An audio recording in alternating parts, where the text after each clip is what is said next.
Well, welcome back to RDWorks Learning Lab. Now this session was planned to be all to do with something called the bitmap handle, which is quite a powerful tool for handling graphics. Something I failed to do in the last session. But as a result of the last session, what I found, I was struggling to get enough power to cut through a project that I'd previously cut very easily.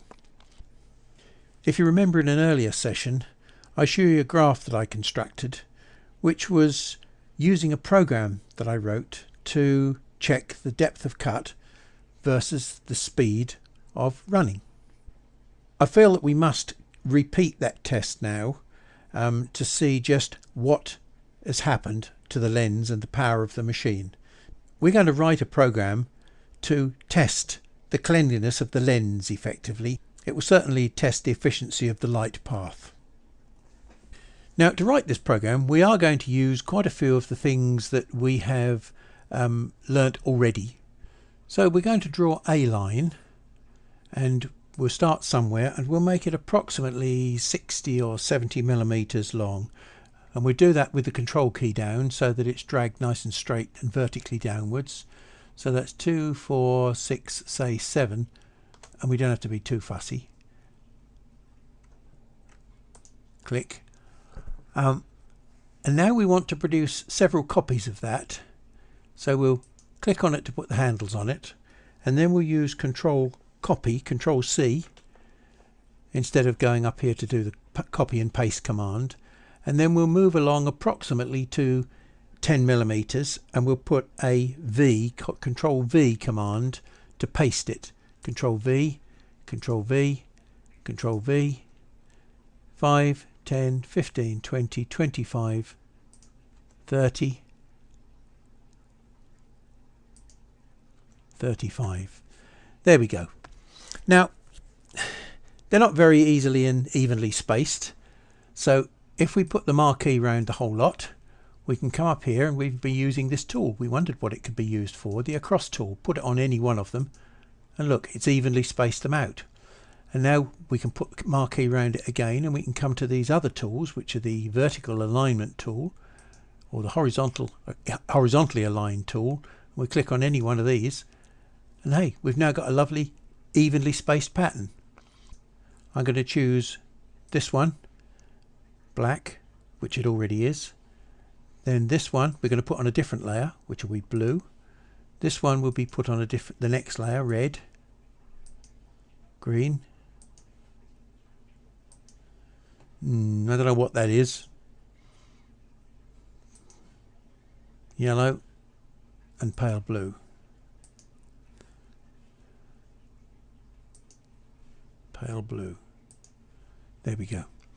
So now we've got 1, 2, 3, 4, 5, 6, 7 different layers there, and they all appear up here. Now, what we need to do is check these layers to make sure that they're roughly the right sort of speeds. So we're going to make that first one there, that black one. It's a cut layer. We need it we only need it 5 millimeters. Cut, yes. Speed, we're going to make it 90 and 90. And that's it. Oh, and that's it. Okay. Now we do the blue layer, and we do the same thing again. Yes. This time it's going to be 10 millimeters a second, and it's not a scan layer, it's a cut layer, and we don't want it 30-40, we want it 90-90. Okay, and now we go to the red layer, and 15, cut, yes, 90-90.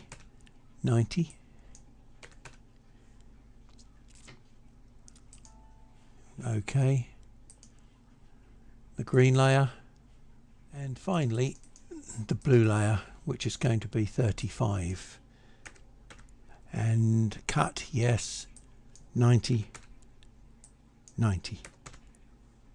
Okay, if we take a look up here at the program, it's going to do 5, 10, 15, 20, 25, 30, 35. So we'll save that to a program file, a machine file, called lines. Save. OK, and then while we're here, because we might need this program again, we shall save it up here as well as a drawing file. Right, so let's go to the machine. So I'm going to check whether or not I'm losing power by comparing cut depth results with what I did when the machine was fairly new. About 1 psi, there we go. Extract the fan on, and away we go. So this is down at 5.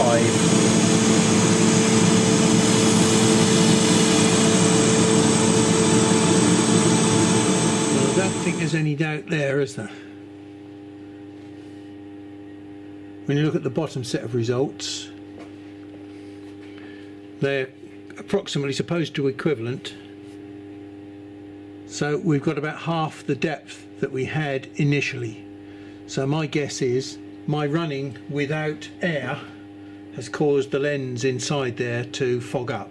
So let's go and have a look at that as a first stage. To get the head off, oops, you have to loosen it off,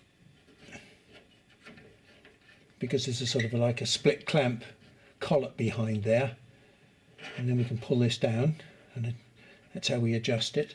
You have to be very careful because there's a cable behind there that's on full stretch.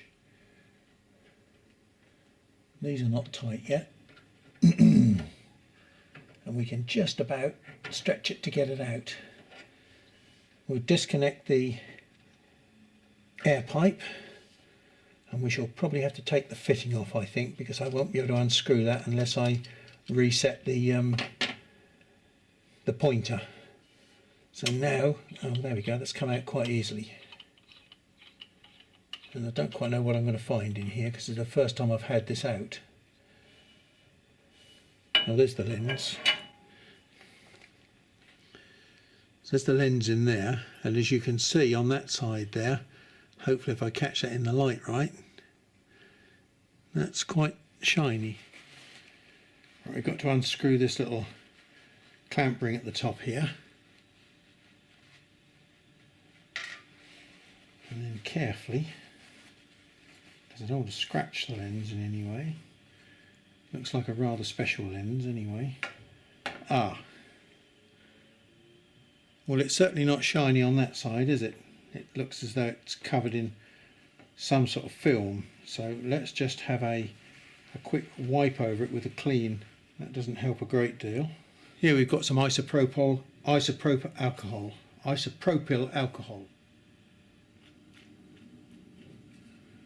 Just squeeze some alcohol on there and see if we can clean the surface.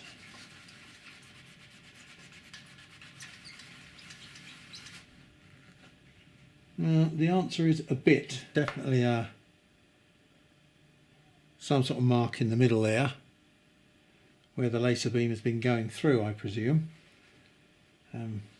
Whether we can take that off, we've taken some of it off, so maybe that's just a bit of a heavy mark on there. So let's carry on and see if we can wipe it off.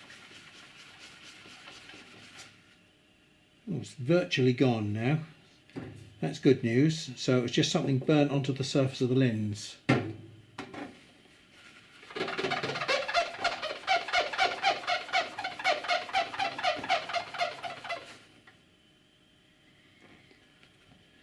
Just the merest hint of it there when I catch it in the light. So we do it one more time. Clean piece of paper.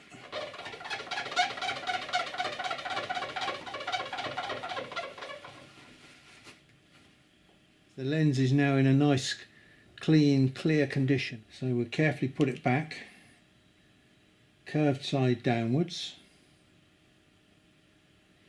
Just check inside the nozzle there.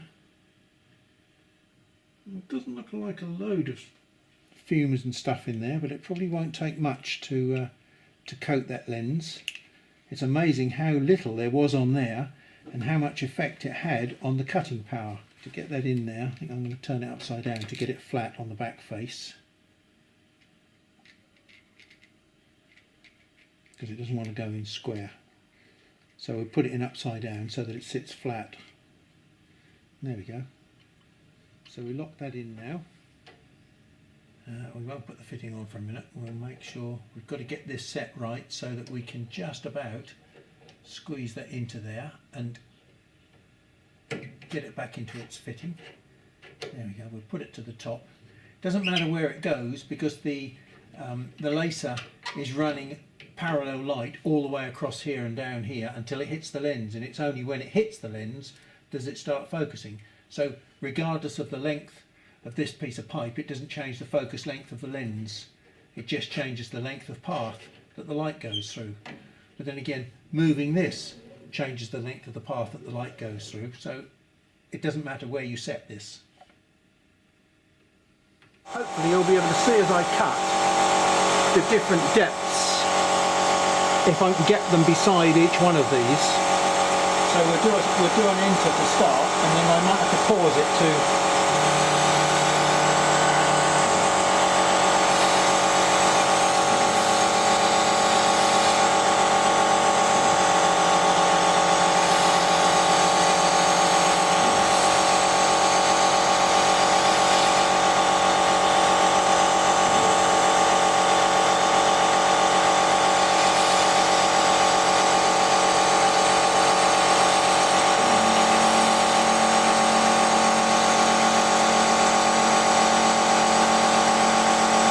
I think I'm one out. And I think you can see the comparison here. This one after lens cleaning, that one before lens cleaning. That's the difference that small amount of debris on the lens made to the depth and quality of the cut. So it is essential that you keep the lens clean. I haven't cleaned the mirrors, just the lens. Now if I put these back to back, this was when the machine was brand new virtually, and this is now after I've just cleaned the lens. I would say they're pretty well back to normal. There's been less than an hour of running on that lens, and I suspect that probably maybe 10 minutes, 15 minutes of it has been without the air on. So maybe I'm doing the damage quickly. I shall make sure I keep the air assist on now, and we'll check how it goes in the future.